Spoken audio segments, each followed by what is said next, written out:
All right, boys and girls, welcome back to another episode of Cut the Shit, Get Fit. I'm your host, Rafal Matuszewski, and today I'm going solo once again for episode 135, I believe. And today, what we're gonna go over is, basic supplements because I had a request from one of the audience peeps, and they wanted to know what my recommendations for supplements were.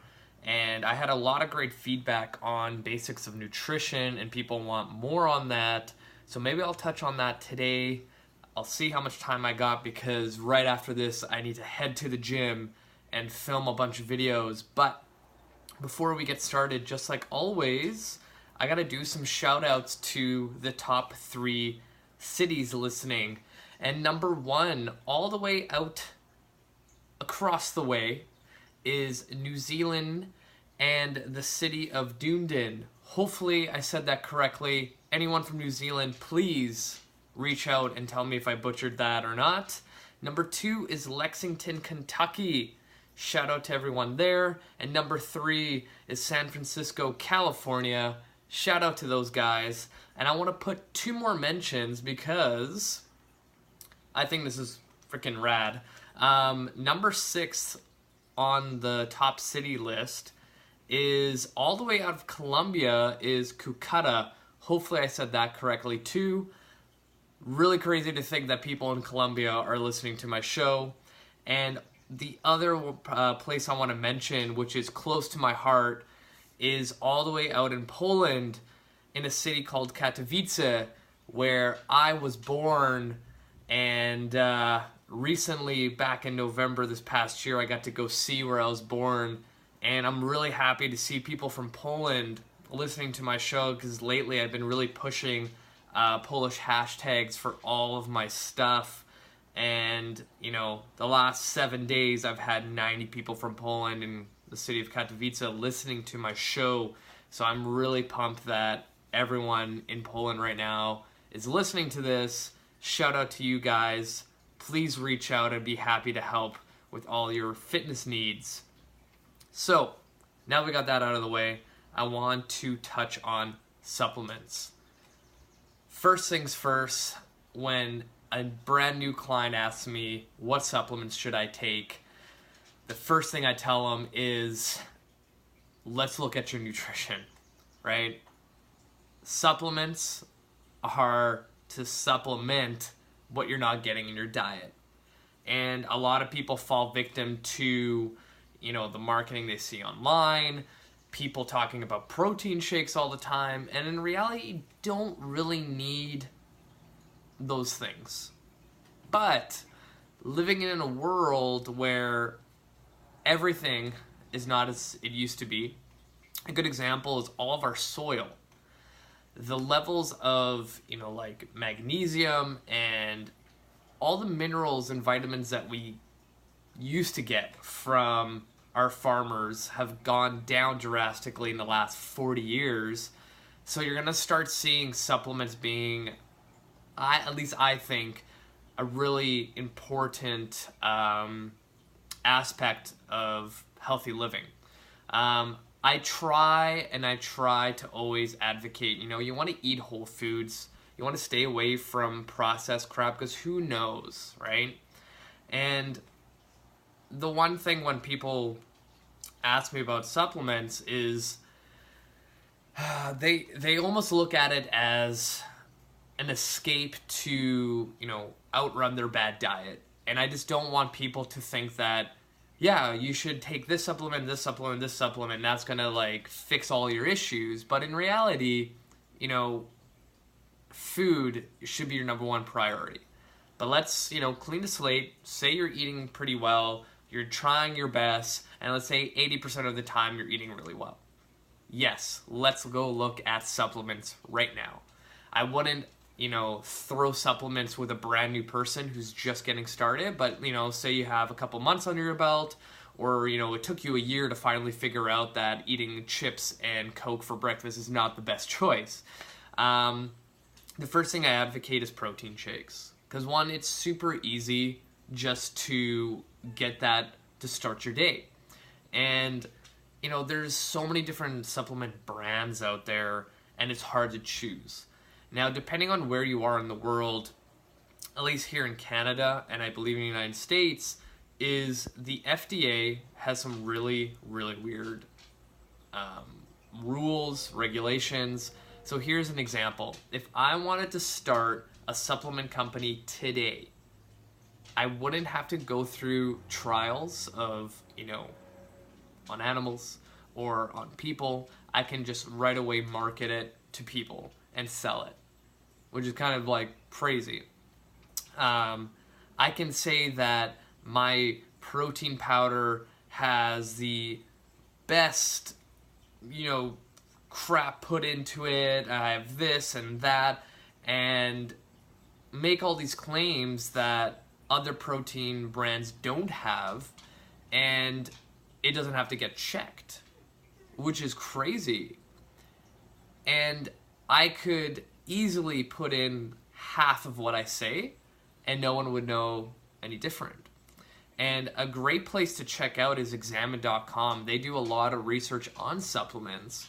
And if you are worried about what your brand you're currently using, I would go out to your computer, your phone, and check examine.com and see if they've written an article or created their own research on your particular brand. So,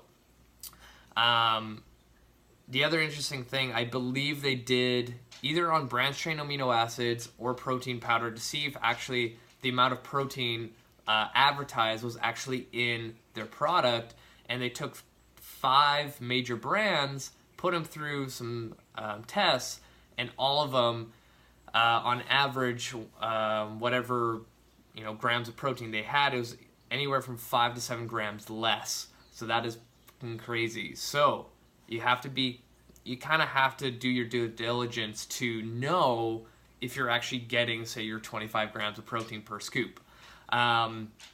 The other crazy thing that I've learned about supplements is that when they do studies about supplements, it's only based on one supplement, not when you're using other things. So think about this. Most people, on average, use 5 to 7 supplements a day. And that can include your protein powder, multivitamin, fish oils, like all pre-workouts, everything.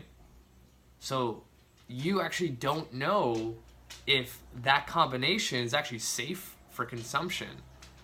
A little scary. And then you think about like bodybuilders who do like stacks of like ephedrine and a pre-workout and this and that, and you're like, holy shit, what are you doing to your body? But safe bet, find a protein powder that doesn't give you an upset stomach. That's the major thing that a lot of people complain about is they try, you know, a protein powder, it's either too sweet, it doesn't like sit well, and when they consume it and they go work out, they feel like they want to throw up. So there's different, you know, brands out there that say you're lactose intolerant, a whey protein concentrate might not be the best. And if you're getting your protein powder from Costco that's on sale for bulk, it's probably not the best quality. So, you know, I would go on Amazon and look at different options, go read up some articles and reviews, and try them. Again, protein powder is very individual, so make sure you know, try different brands and see what works best for you. Now, the other option is, you know, vegan protein powders.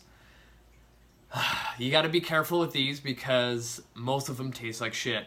You know, there's things where you can get protein powder from, I think it's like pumpkin seeds, alfalfa, hemp. There's soy. There's so many different combinations.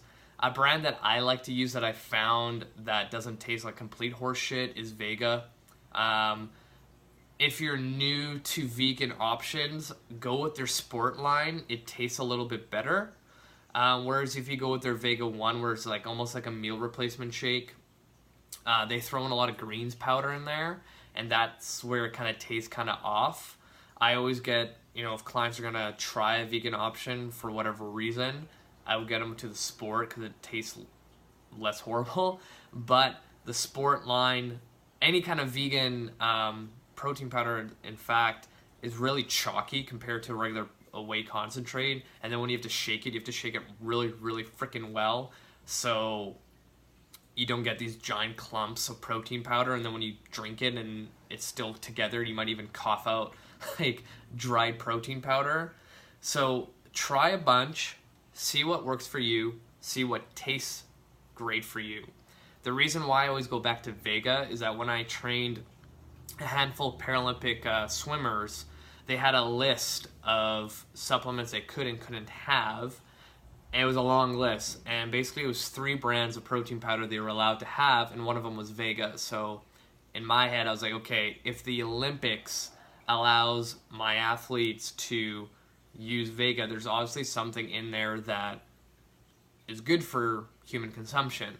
Whereas other brands that didn't make the list, I was like, I'm interested to see what substance is in there that the Olympic Committee did not like. So you have to almost think about it. The other thing with protein powders is I use them, after workouts. I use them to help clients who are really, really struggling to get their protein up, especially women. And I just tell them, just have 1 protein shake a day. Like, just go for it. And that, takes that 25 to 30 grams to the next level for them. And now they're eating sufficient amounts. And then guys that I train that own their own businesses or CEOs, they have no time to be like, all right, so I'm gonna make food, I'm gonna pack it up and go into my office and eat it. And even when they get to that point, they don't eat it at their office. So I tell them, buy a big ass tub of protein powder, put it on your fucking desk with a shaker cup, and your goal is to have 1 of those a day. I don't care when, just have them. Just getting the habit and routine of having a protein shake will help in the long run. It's just actually doing it. The other supplement I want to talk about is branched chain amino acids. For the longest time I've been taking them because I do intermittent fasting, and then with the newest stuff coming out in research with Alan Aragon, that is actually a better choice to actually go with a protein shake. So I kind of stopped doing branched chain amino acids and went towards protein powder instead. And the other thing, if you are using branched chain amino acids, look at what's in it, because most of the time there's a lot of filler. And when I took branched chain amino acids, I took them in pill form. There's no flavoring, no nothing. But if you actually get a powder with flavoring, like, look at the sugar content. There's a shit ton in there. Look at the coloring that they put in there, and you'd be surprised how many color numbers are in there. And if you look at the research, all those, fake colors that have numbers attached to them are not the best for human consumption, and they may lead to cancer. So I tend to stay away from those, and I kind of give that same advice to my clients. The other thing that I bring up is my multivitamin I take, and also fish oil. So multivitamin, I think everyone should take a multivitamin. Like I said before, all of our soil that our food grows out of sucks compared to what it was, 40 years ago.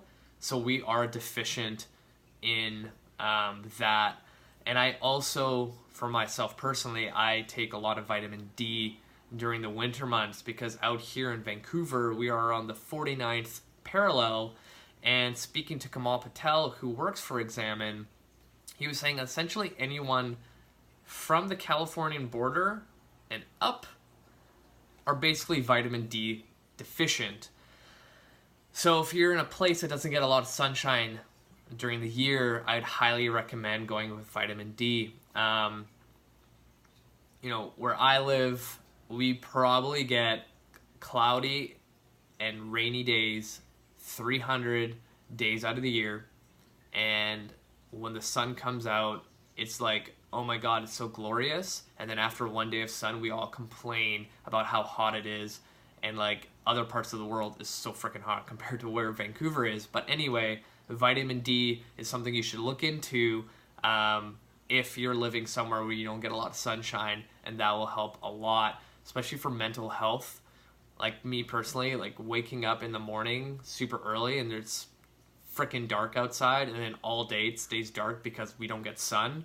I get depressed and I'm like, fuck this, I don't want to do anything. Vitamin D does help. Fish oils, another great supplement to have, from brain function to like better just human function. I could go into so much detail with fish oil, but to keep this podcast short, I highly recommend to also go to examine.com and check out every single article they've ever written about fish oils. Just remember, brain health, it's great. If you don't eat a lot of fish in your diet, fish oils is the way to go. And again, quality control. I know for a fact that Examine has a great article on certain brands that are higher quality. So again, FDA rules, they're kind of spotty. And if I wanted to create, fish oil brand today, I could, and I could use the cheapest fish oil out there to produce and market. So make sure you check your brands. The other thing I want to touch on is creatine. If you are an individual who's been training for a while and is getting really serious about strength, creatine is actually a great way to go. And a lot of people get misinformed that creatine is bad for you, but it's actually the most researched supplement out there compared to protein.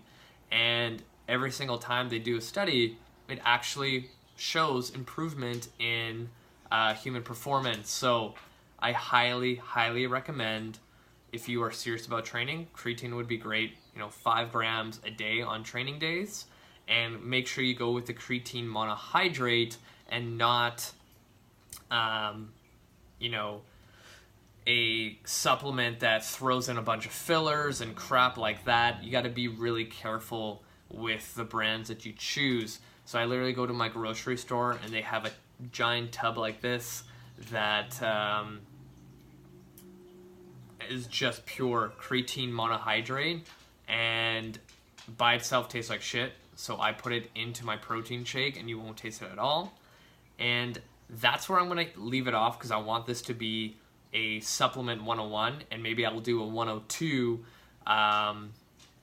later on to get in depth with certain things, because we're already at 20 minutes and I got to jet out of here. But if you guys have any more questions about supplements, let me know. If you want me to elaborate more on certain things, because I just barely touched fish oils, barely touched creatine, but we'll do a 102 and break it down a little bit further. But that's it for me. If you guys have any questions, feel free to reach out. Add me on Facebook, add me on Instagram. I love chatting to all of you, and I think a lot of you have been actually listening recently, and you've been adding me on Facebook. So thank you for adding me. I'm always here to help, and if you want more info, join the Cut the Shit Get Fit newsletter, and I'd be happy to add you to that list and send you more awesome shit. That was my dog. She probably wants to go outside as well. So I'm going to end it here. Until next time, you guys, that's it for me.